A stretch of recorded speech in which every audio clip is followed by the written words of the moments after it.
Kali ini saya akan menginterview pengunjung yang ada di sini mengenai satu hal yang membuat Anda bersyukur. Apa aja itu?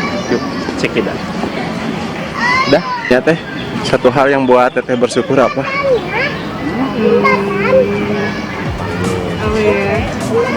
Apa? Oh, kau Syukur aja deh ya. selalu bersyukur? Ya bersyukur. Teh, satu hal yang buat teteh bersyukur apa? Apa? Sehat, selalu bahagia. Satu hal Oh, sehat lah ya. Nawan? bahagia. Bahagia, oke. Bentar.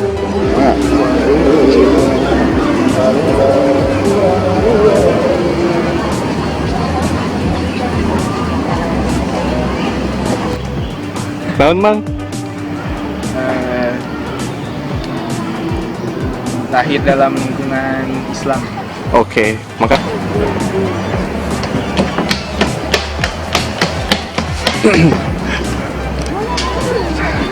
satu hal yang membuat Anda bersyukur apa? Bisa makan. Bisa makan, asik. Ayo, yang membuat Anda bersyukur apa? Diberi kenikmatan. Udah? Siap. Satu hal membuat Bapak bersyukur, naon, Pak? Alhamdulillah sehat. Alhamdulillah sehat. Kasih rezeki gitu. Oh, siap. Mami, Ibu? Bersyukur itu bisa makan yang enak. Asik. Kalau Ibu? Bersyukur dengan keadaan. Asik.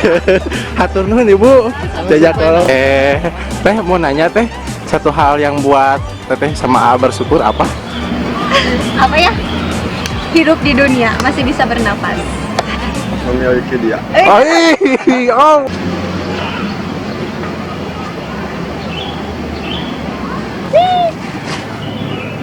Menurut aku kebahagiaan sih. Bersyukur itu apa?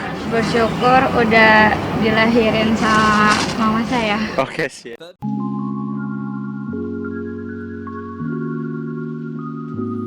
Halo semuanya, ketemu lagi dengan Bapak ya di channel Canpek Cander. Oke, sedikit tentang bersyukur ya. Orang yang bersyukur selalu menghiasi wajah mereka dengan senyuman. Asik.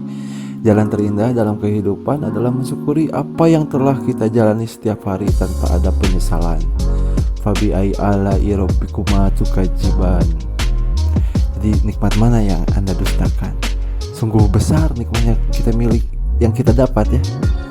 Nah, sekarang materi kita akan melanjutkan ke pertemuan keempat ya. Pertemuan keempat ini mengenai tentang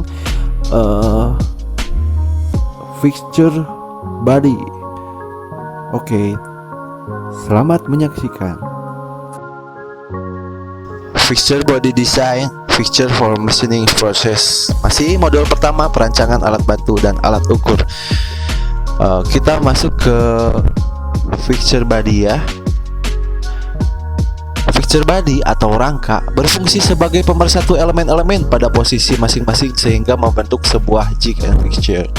Dengan adanya rangka, maka jig and fixture secara keseluruhan dapat lebih mudah dihubungkan dengan meja mesin atau dengan bantuan benda kerja dapat dikerjakan di atas meja mesin.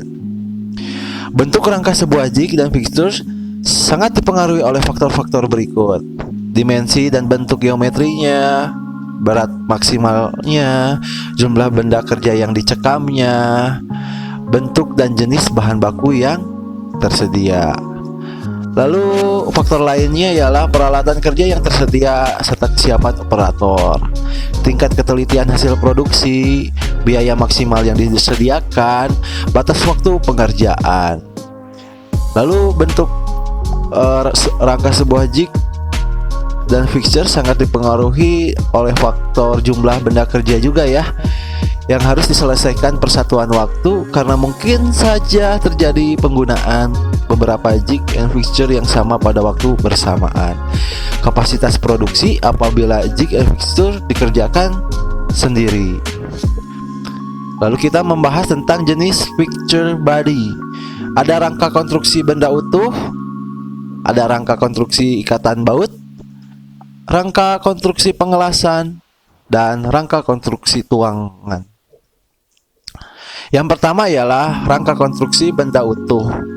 Konstruksi ini digunakan apabila satu, produk yang dihasilkan menuntut benda rangka yang kompak. Yang keduanya ialah rangka terdiri dari beberapa elemen yang juga terbuat dari benda utuh ya. Lalu rangka jig and fixture pengeboran dari bahan utuh, misalnya dari baja profil bulat atau profil segi 6, rangka yang dibuat dari bahan baja profil segi 4 atau berisi tuang kelabu. Lalu rangka jig and fixture dan elemen pencekam dari bahan utuh.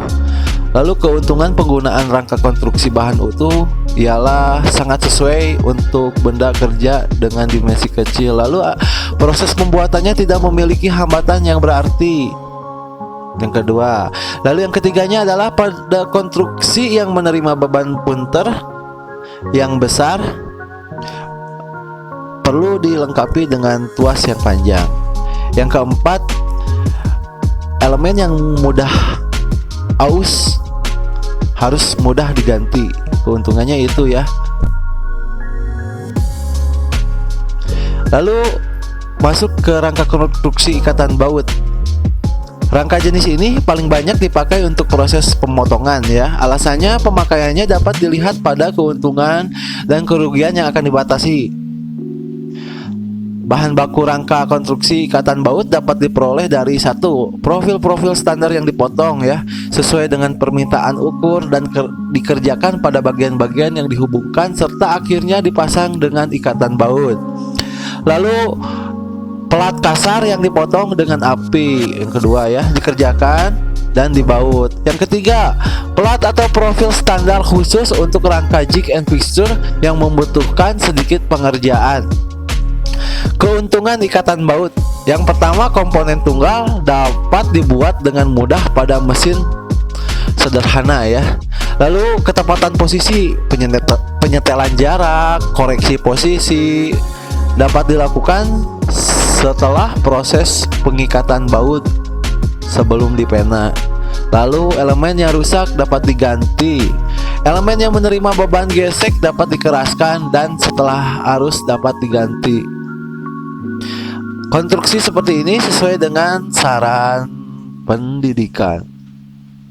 Seperti apa yang kita pahami dalam konsep yang kita pelajari. Lalu keuntungan ikatan baut. Pada umumnya bahan baku seperti plat, profil, dan lain-lain tersedia di gudang. Jika benda kerja berubah, maka kemungkinan melakukan perubahan langsung pada rangka. Rangka dapat digunakan sebagai benda kerja dengan bentuk dan ukuran geometri yang sejenis. Kepresisian yang tinggi akan tercapai karena selama pembuatan tidak menerima pengaruh panas yang berarti, memungkinkan pemanfaatan pelat atau profil standar, baik DIN, standar lain maupun standar khusus untuk jig and fixture. Kerugian ikatan baut ada 3. Diperlukan banyak pengerjaan permukaan yang berfungsi sebagai landasan benda kerja atau bidang datum bagi elemen lain. Lalu yang keduanya, pada rangka yang besar akan lebih berat dibandingkan konstruksi pengelasan. Ya, kalau dengan konstruksi pengelasan itu beratan sama ikatan baut ya daripada dengan pengelasan. Lalu yang ketiga ialah seluruh elemen yang akan diikat dengan baut harus dikerjakan dengan ketelitian yang tinggi karena ini secara ekonomis tidak menguntungkan. Yang ketiga, kita masuk ke rangka konstruksi pengelasan. Rangka konstruksi pengelasan relatif sering dipakai jika satu, pesanan hanya satu jig and fixture dan akan mahal apabila menggunakan elemen standar. Yang keduanya ialah konstruksi diinginkan ringan. Yang ketiga, benda kerja berukuran relatif besar, misalnya bejana, waktu penyelesaian yang sangat singkat.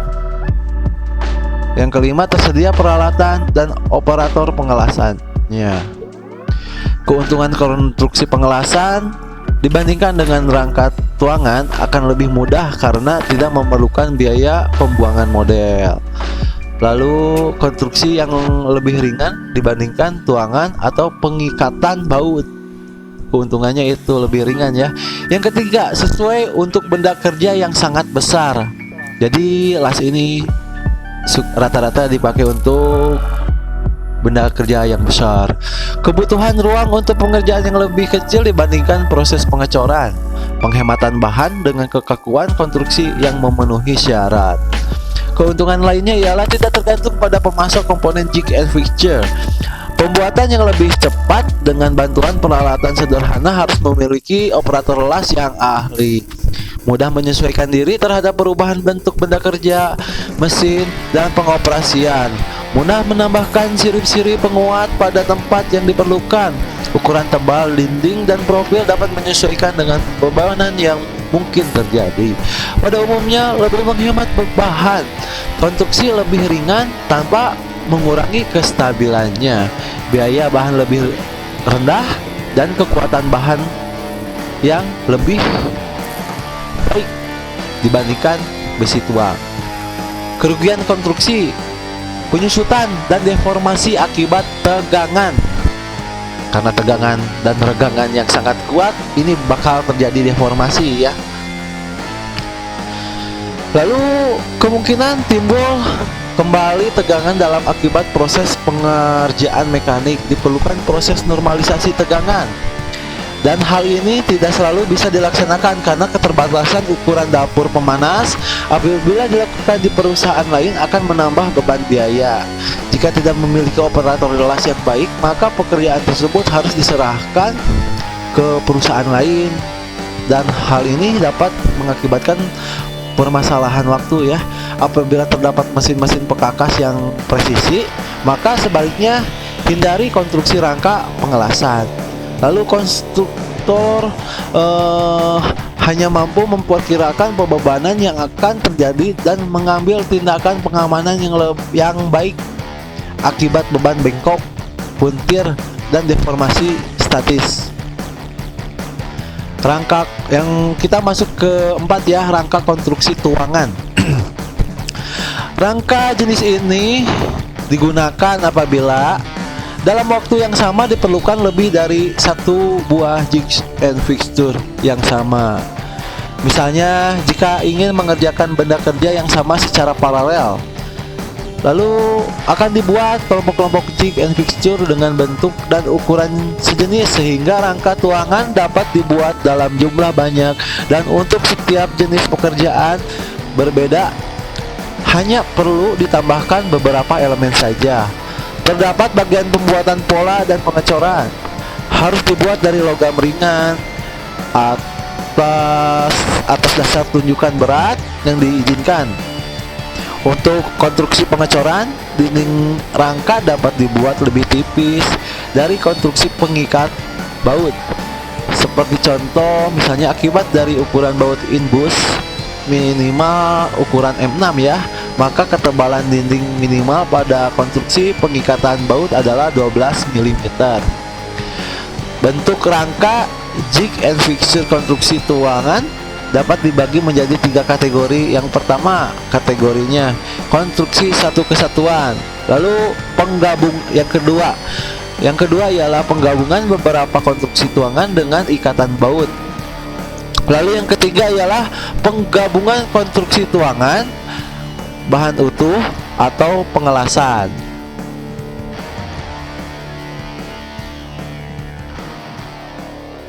Kita masuk ke keuntungan konstruksi tuangan.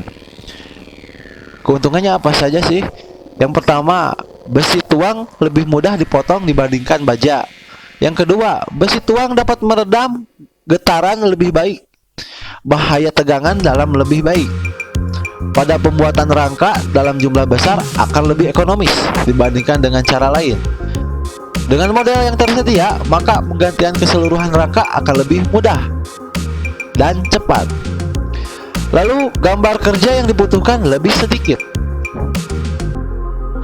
Lebih ringan 2-30% dibandingkan rangka dengan konstruksi ikatan baut. Kerugiannya apa? Kerugian dengan konstruksi tuangan ini ialah 1. Tidak ekonomis untuk jumlah yang sedikit. Rata-rata 30% lebih berat dari rangka pengelasan. Perubahan bentuk benda kerja atau deformasi mesin dan pengoperasian membutuhkan rangka tuangan yang baru. waktu penyelesaian yang lebih lama apabila dikerjakan perusahaan lain. Dapat mudah rusak saat pengiriman ya, saat transportasi mudah rusak. Nah, kalian bisa cek materi modulnya di modul Bapak ya, bab 2 perancangan alat bantu dan ukur jilid 1 ya. Kalian bisa scan untuk melihat video YouTube-nya dan update materi-materi keterbaruan materi setiap pertemuannya ya. Terima kasih sudah menyimak. Terima kasih yang sudah komen, like, and subscribe. Jangan lupa dukung terus media pembelajaran ini, dan jangan lupa bahagia, dan jangan lupa doakan selalu Aldi Taher supaya cepat insaf, dan salam perkuliahan Indonesia.